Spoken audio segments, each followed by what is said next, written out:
पिछली वीडियो में हमने देखा था कि किस तरह से मैंने आउटलाइन को ड्रॉ किया था, किस तरह से कार को मैंने शेडिंग की थी। ठीक है, तो इस वीडियो हम लोग कंप्लीट करने वाले हैं इस स्केच को पूरी तरह से। और आप जैसे देख सकते हैं कि मैंने पहले साइड में टेप को लगाया है। आप भी मास्किंग टेप लगा सकते हैं, आप अपने हिसाब से कैसा भी लगा सकते हो। जो बैकग्राउंड का जो डिज़ाइन है वो मेरा खुद का डिज़ाइन है, किस तरह से मैंने आप अपने हिसाब से भी लगा सकते हैं।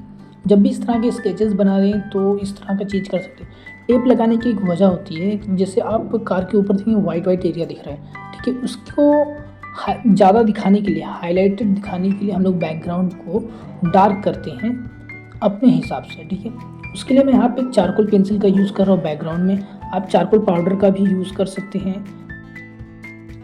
और यहाँ पे जो मैं बैकग्राउंड में चारकोल पेंसिल यूज़ कर रहा हूँ, ये है कैमल की सॉफ्ट चारकोल पेंसिल, जो बहुत अच्छी पेंसिल है और आपको ईज़िली शॉप में मिल जाती है 10 to 15 रुपीज़ की। तो आप उसे भी यूज़ कर सकते हैं और इसे को आप चारकोल पाउडर के लिए भी यूज़ कर सकते हैं। यहाँ पर मैंने बैकग्राउंड को डार्क क्यों किया वो आपको बताता हूँ। जैसे कि आप कार के देखेंगे, कार के ऊपर का जो रूफ है वहाँ पे वाइट एरिया है और एक आगे की तरफ वाइट एरिया है। उससे हाईलाइट करने के लिए, उसे दिखाने के लिए मैंने बैकग्राउंड को डार्क किया है। ठीक है, और यहाँ पे देख सकते हैं आप बैकग्राउंड किस तरह से मैंने ड्रॉ किया है। और एक चीज़ यहाँ पे मैं आपको बताना चाहता हूँ, जब भी आप अपने पेंसिल को शार्प करते हो, जाहिर सी बात है आप लोग शार्पनर से शार्प करते होंगे।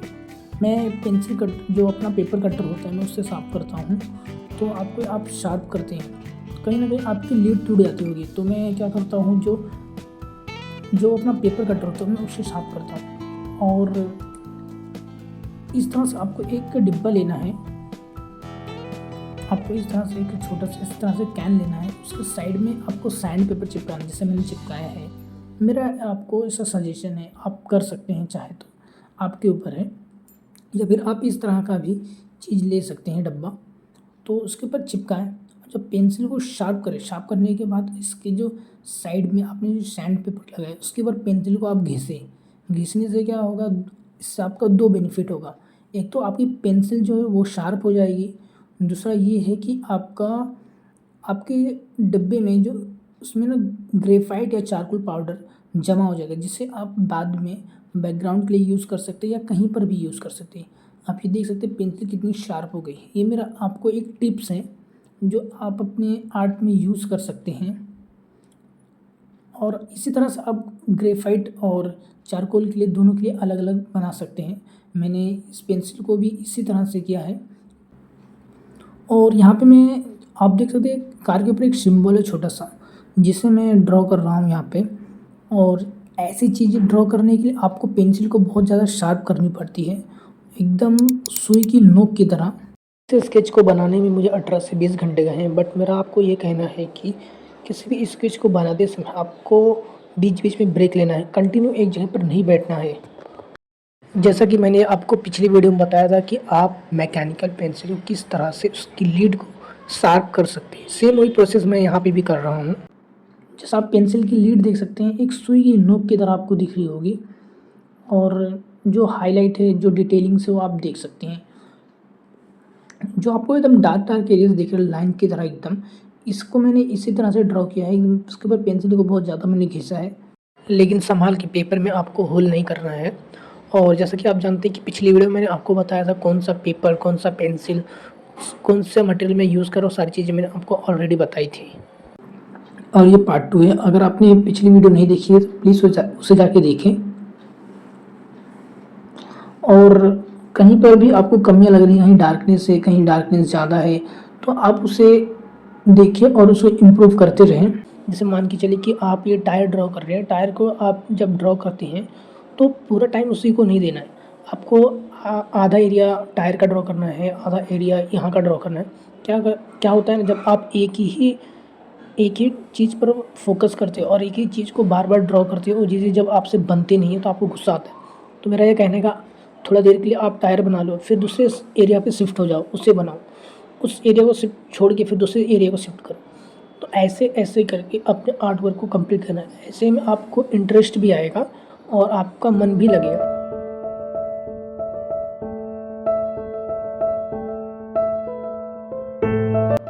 और जो आपको वाइट वाला एरिया दिख रहा है, जहाँ पे आप यहाँ देख सकते हो वाइट एरियाज़ दिख रहे हैं, यहाँ पे मैंने किसी मटेरियल का यूज़ नहीं किया है। ये पेपर की ओरिजिनल जो वाइटनेस होती है वो वही है। यहाँ पे मैंने ना कोई चारकोल वाइट पेंसिल यूज़ किया है, ना कोई पेंट का यूज़ किया है। सेम जो पेपर का ब्राइटनेस है उसी को मैंने यहाँ पे उसे छोड़ा है, और ये जो शार्पनेस है उसी शार्पनेस को मैंने ड्रॉ किया है। अगर इसमें चैलेंजिंग की बात की जाए तो इस कार की जो टायर थी, टायर को ड्रॉ करने में सबसे ज़्यादा टाइम गया है इस कार की टायर को ड्रॉ करने में। और आपकी क्या राय है कमेंट में ज़रूर बताएं। अगर कोई सजेशन हो आप दे सकते हैं। वैसे तो स्केच को ड्रॉ करने में वो काफ़ी अच्छा लगा, क्योंकि आप जब आर्ट वर्क को ड्रॉ करते हो, ड्रॉ करने के बाद जब आपका एक रिज़ल्ट आ जाता है आपको बहुत ही अच्छा लगता है। ठीक है, और यहाँ पे जो मैं पेंसिल का यूज़ कर रहा हूँ ये है HB पेंसिल, नॉर्मल सी पेंसिल है।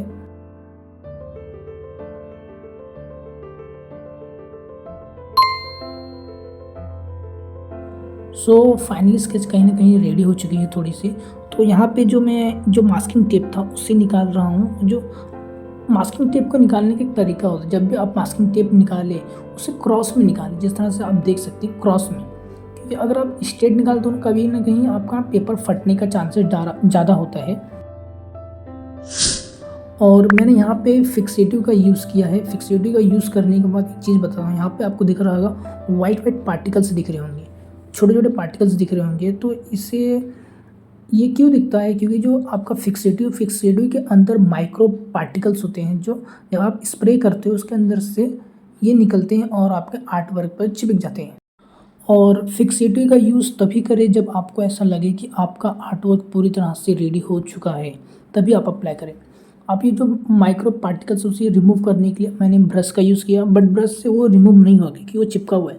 तो आपको क्या करना, आपको टिश्यू पेपर लेना है। टिश्यू पेपर को आप एकदम वाइट टिश्यू पेपर, उससे आपको धीरे धीरे हाथों से इस तरह से राउंड शेप में उसे रिमूव करना है। धीरे धीरे जो बड़े बड़े पार्टिकल्स होंगे वो धीरे धीरे रिमूव हो जाएंगे, जैसा कि आप वीडियो में देख सकते हैं। डोंट वरी कि आपका ये जो ग्रेफाइट और चारकोल है स्प्रेड नहीं होगा। जैसा कि आप देख सकते हैं टिश्यू पेपर पूरी तरह से वाइट है, क्योंकि जो होता है फिक्सेटिव होता है वो एक लेयर की तरह काम करता है, आपके आर्ट वर्क को बचा के रखता है बहुत लॉन्ग टाइम के लिए, और इसीलिए फिक्सेटिव का यूज़ करना चाहिए।